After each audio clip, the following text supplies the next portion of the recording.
Bomb threat na irehistro sa sarong pampublikong eskwelahan sa Calabanga, Camarines Sur. Klase sa nasambitan ng eskwelahan, suspendido huli sa insidente. Tutukan sa report ni Rosie Nieva. Bako man weekend, bako man holiday, alagad maririsa nagarumayo ng mga estudyante asin para tukdo sa laugan pampublikong eskwelahan na ini sa Banuan kan Calabanga, Camarines Sur. Pasado alas 6 kay akasubagong aga kan magresponde ang mga personahe kan Calabanga Municipal Police Station sa nasambitan ng eskwelahan. Sarong social media account kaya ang nagpadara ni mensahe sa official Facebook page kan eskwelahan asin pigsabing igwanin bomba sa pilang parte kan lugar. Nagkandak po kami ng visual inspection ma'am sa area, yung mismong particular na sinasabing part na may bomba. And upon inspection po ma'am, lahat naman ma'am nakasarado and nakakandado.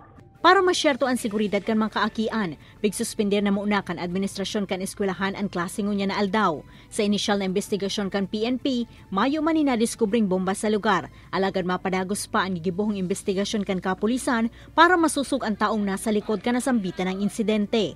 Nagpatanid man ang mga otoridad sa publiko na likayan ang mga siring na suba, huli taigwani naghahalat na kaso sa siisay man na mapapatunayang imbwelto sa bomb joke. Hindi po ito biro lang kasi pag na-create na po ito ng takot sa publiko, pwede na kayong makasuhan. O the worst po niyan kung sakali man na ma-profile kayo ay kakasunod na po niyan kaso, di kaya ma-search warrant kayo.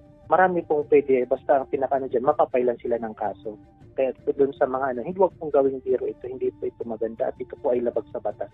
Pinurbaran man ako ananin pahayag kan GMA Regional TV Balitang Bicolandia ang nasambitan ng eskwelahan. Alagad nagsayo man ang maghampang sa kamera ang principal kaini.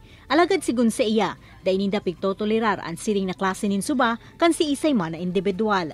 Kay banan si Carlo Abonita, Rosie Nieva, Balitang Bicolandia.